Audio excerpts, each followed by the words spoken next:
байцгаана уу, жаргалмаа байна. За би бүгд найрамдах Хятад ард улсын топ 5 сургуулийн нэг болох Ремин University буюу RT-ийн сургуульд суралцдаг.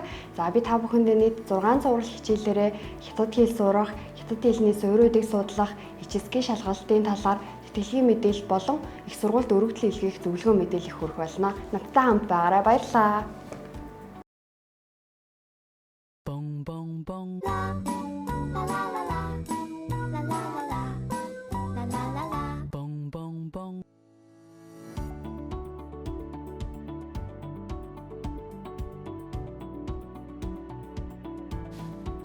Сайн байцгаана уу, жаргалмаа байна. Би та бүхэндээ хятад хэл сурахад анхны шатанд хэрэглэгдэх гар утасны аппликейшн, тойл бичиг, ном сурах бичгийг танилцуулах болно.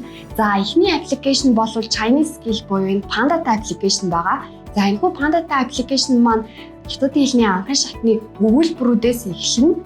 За тэгэхээр дан ганц өгүүлбэрийг англи хэлээр тайлбарлаад зогсохгүй. Өгүүлбэрт орж байгаа бүх үгийг давхар орчуулж өгдөгөөрөө давуу талтай байгаа. Тэгэхээр та энэхүү аппликейшнийг ашиглахын тулд давхар англи хэлний баг анхны шатны мэдлэгтэй байх хэрэгтэй юм аа. За хоёр дахь аппликейшн маань болохоор How to Write Chinese Character байгаа. Хятад хэлний хандсны зурлагыг хэрхэн бичих вэ? Буюу дарааллын зааж өгдөг. За та энэхүү аппликейшнийг хэрэглэснээр хандсны зурлагыг дарааллын илүү хурдан мэдэж авах болно. За гурав дахь танилцуулах зүйл маань болохоор YouTube суваг байгаа. За энэхүү харагдаж байгаа Yo Chinese болвол англи хэл дээр тусгуурлаад хятад хэлийг заадаг YouTube суваг байгаа. За тэгэхээр 7 хоног бүрийн 7 өдөр бүр шинэ хичээл ордог байгаа. За харин 4-р YouTube суваг маань болохоор Mango Languages буюу Mango хэлний хичээлүүд байгаа. За энэхүү суваг дээр маань дан ганц хятад хэлнээс гадна өөр бусад бүх хичээлүүд ордог бөгөөд мөн л адилхан англи хэл дээр тусгуулж хятад хэллийг суралцах боломжтой юм а. Харин дараагийн танилцуулах зүйл бол Pleco буюу англи хятад, хятад англи тойл бичиг байгаа. За энэхүү гар утасны аппликейшн маань хэрэглэхэд маш хялбар бөгөөд дан ганц үгийг хайх биш, та хятад хэлний хэлц үгийг хайснаар танд англи хэлний орчуулгыг нь харуулж болно. За дараагийн танилцуулах ном маань бол Smart Fox-тай хамт хятад хэлний ертөнцөөр аялыг гэдэг ном байгаа. За энэхүү номонд маань яг миний өмнөх бичлэгээр танилцуулагдсан хандсныг хэрхэн хялбар аргаар сурах талаар илүү дэлгэрэнгүй тайлбарлаж өгсөн байгаа. За дараагийн тойл бичиг нь болохоор цаасан хэвлэлийн тойл бичиг буюу Болтбаатар өгшийн хятад Монгол хятад тойл бичиг байгаа. За хамгийн сүүлийн зөвлөх зүйл бол та ханзыг урнаар бичиж сурахыг хүсвэл та энэхүү калкин цастай хандсны дэвтрийг хэрэглэж үзээрэй. Хэрвээ та энийг хэрэглэхэд тохиромжгүй байвал би танд дөрвөлжин шугамтай дэвтэр дээр дөрвөн нүдэнд нэг ханц багтааж бичгийг зөвлөж байна. Баярлалаа.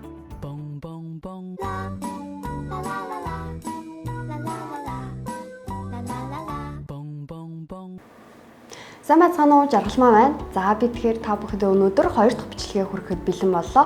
Хоёр дахь бичлэгээрээ би та бүхэндээ хятад хэл сурахад зайлшгүй мэдэх суурьуудыг хэрхэн хялбар аргаар суралцах талаар зөвлөгөө мэдээлэл хүргэх болно.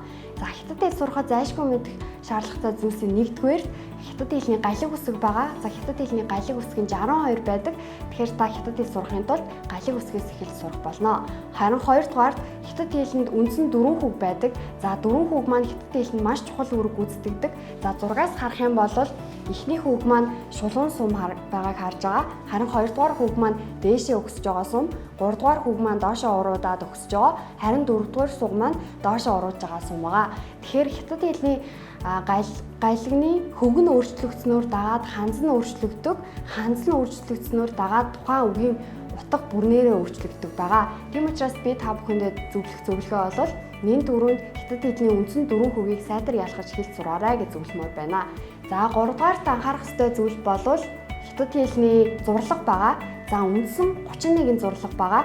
За ингээд зургаас харах юм бол эхний багнанд улаанаар бичсэн нь бол хятад хэлний 31 зурлаг байгаа. Хоёрдугаар баг нь болохоор тухайн зурлагын нэршлиг оруулж өгсөн байна. Гуравдугаар баг нь тухайн зурлагаар бүтсэн ханзыг оруулж өгсөн байна.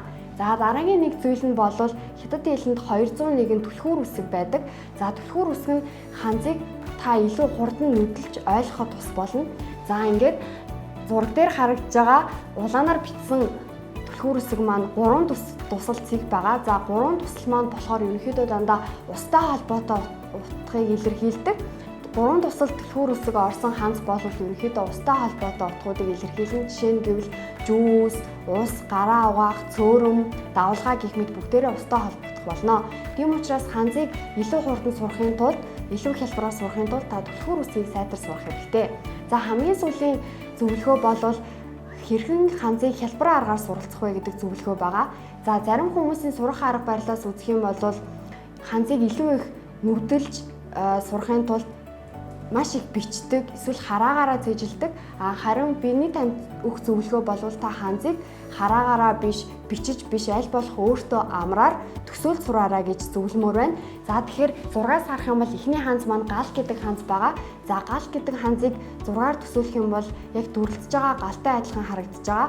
Ханзны маань үүсэл өөрөө бидний эргэн тойронд байгаа бодит зүйлсийг бичвэрт хэлбэр болгосон бүтээл байгаа. Тийм учраас би та бүхнийг ханзыг сурахдаа ямар нэгэн байдлаар өөртөө амраар буюу төсөөлж сураарай гэж зөвлөмөр байна. За тэгээд суурьуудыг хялбар аргаар сурах зөвлөгөө маань та ерөнхийдөө хүүхдийн богино дуу сонсох, хялбархан бичлэг үзэх юм бол энэ бүхнийг илүү хялбар аргаар суралцах боломжтой байгаа. Баярлалаа.